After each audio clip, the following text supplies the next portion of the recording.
when you're in a game that they're going to make. And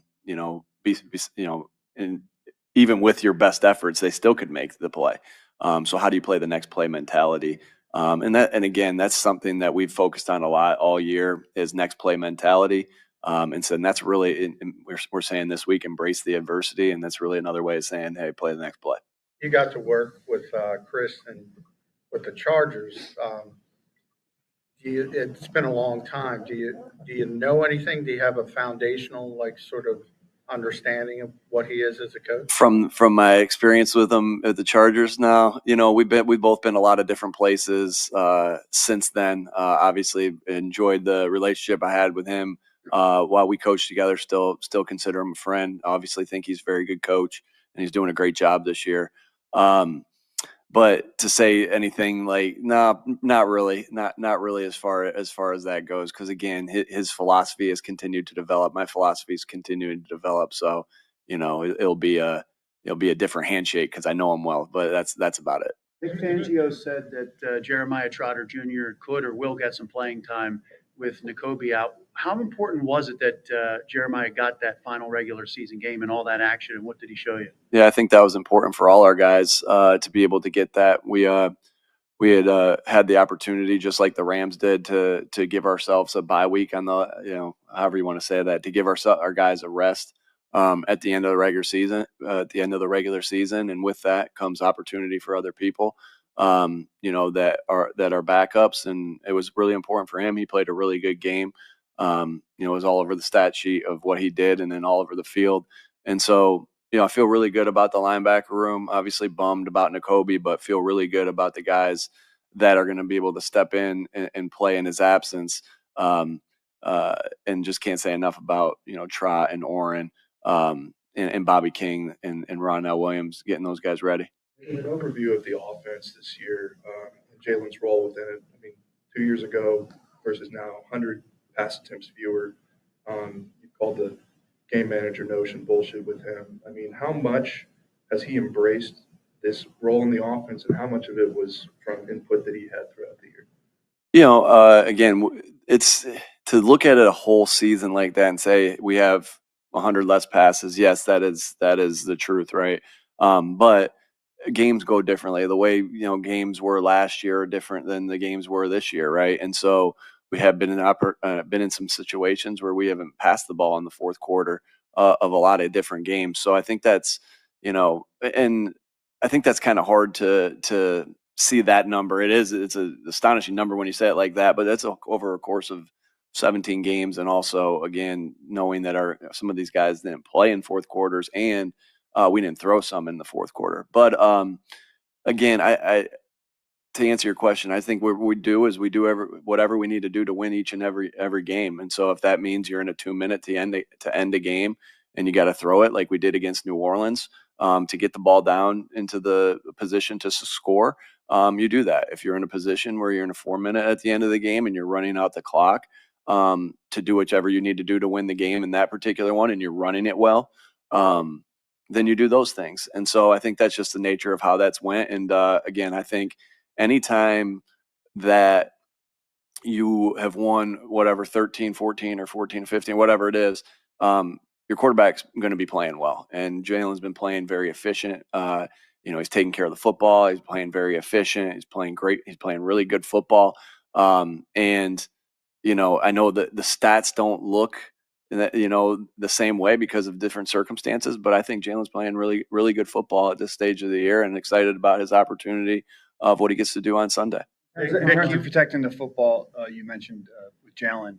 How did he go from having 25 turnovers over a span of 20 games or so to only just maybe, I think, 4 over the last 14? Yeah, it's pretty impressive, isn't it? It's how did it happen? Yeah, pretty impressive by him of being able to lead us to wins while also taking care of the football. That's not and be explosive and still take care of the football. That's not easy to do, because we talk about that a lot. How do you win the double positive? How do you win the explosive play battle? And how do you win the turnover battle?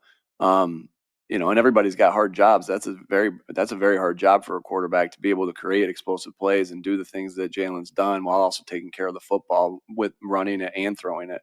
So just unbelievable effort and concentration on his part of going where the right place with the football.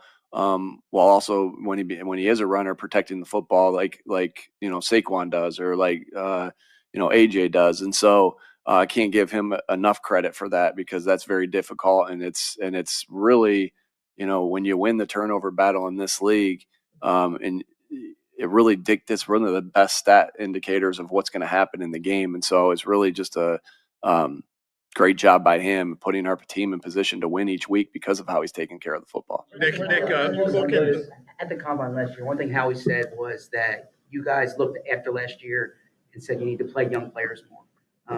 Have you been more deliberate in that, or especially as injured replacements?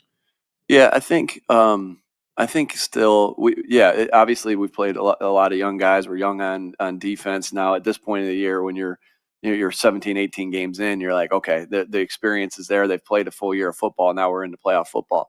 But I think at the end of the day, we always owe it to ourselves to play the guys that best give us a chance to win. And I think it's just the nature of it that these guys have given us a chance to win. And they've gotten better as the season has went on. And so, you know, uh, I wouldn't say any extra. It's worked out that way, and I'm happy that it has. Nick, Saquon's closing in on 400 touches.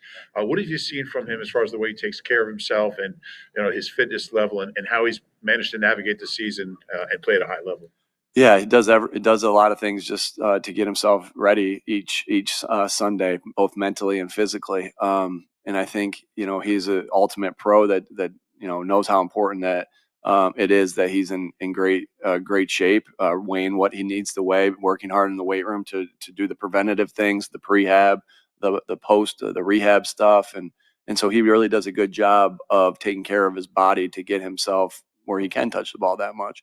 And that's a group effort. I can't say enough about all the guys that work with him as well. The strength staff, the training room staff, the doctors that all work with him to make sure he's on that on that path. And so there's some things too with Saquon that you'll have load management throughout the week to get him ready. I think you guys have asked me of that a bunch, and like our job on every Sunday is to win the game by however we need to win the game. All that matters. What was Jalen said, the main thing's the main thing. How are we going to win this game? So you do everything you can to win the game. So really the management of Saquon and how he feels good is what is happening Monday, Tuesday, Wednesday, Thursday, Friday, Saturday. And quite frankly, that's the same thing that we believe is like the things that you do Monday through Saturday, whether it's training, whether it's taking care of your body, whether it's the work that you put in the film room, whether it's the work you put on the field, are direct indicators of if you're going to win or lose the game or how you're going to perform. And so this is no different. And Saquon just, has a relentless work ethic in everything that he does, and which makes him pretty special. When you look at the first game when Saquon had the 255 yards against the Rams, how much of a luxury is it, knowing that they have to pretty much account for that somehow this week, knowing that we know that everyone's going to account for that. And that's not new to us. Again, they'll see stuff on tape that they'll want to do differently and that they'll want to repeat, and we'll see stuff on tape that we'll want to do differently and we'll want to repeat. I know that'll be a big film that they watch. It's obviously a big film that we'll watch. And so it's not uncommon, right? We know that we're going to get people's best effort to stop Saquon, and that's just been what we've dealt with all year. You've had quite a few guys. You have quite a few guys in load management right now that you're dealing with. What's the challenge of practicing like that? And do you not worry, like veteran guys, if they're on the practice field or not? Obviously, you want everyone to practice and get ready to go for the game. But it is at this point of the year, and everybody's always in different positions, right? You fight the hard line of being ready to play on Sunday physically, and doing the right things throughout the week to make sure you're ready to play, right? And so, if that makes sense, so you just got to fight that constantly. And really, I say this point of the year, it's really something that we do throughout the entire year. What's the right amount to get ready for the game and you know, perfect our craft and redefine our skills, and while also being ready to go physically for the grind of a 4-quarter, 5-quarter game that you're about to play.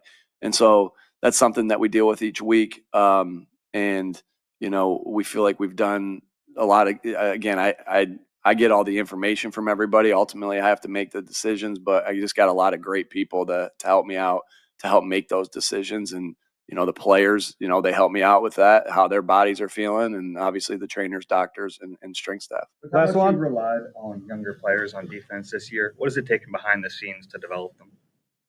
Yeah, obviously great effort and energy by that player themselves to get themselves ready to go. A lot of work from the coaches, to the extra meetings with the coaches, to make sure that you put them in positions that they're going to be in the game. And sometimes you can't put them in every position they're going to be in the game out at practice. That's what walkthroughs for. That's what meetings are for. And that's what the extra meetings are for. And so a lot of work by the coaches and the players to get themselves in that. Obviously a phenomenal job by Howie and his staff to get the guys in here that are talented like that we have. But yeah, that, again, all these things, that's what, and I feel like I said that a bunch today. It's like, yeah, it took this group of people to do that and this group of people to do that. That's what's awesome about an organization. That's what's awesome about football. It's every player working together, every coach working together, every department working together, and we got a special organization. All right. Thanks, folks.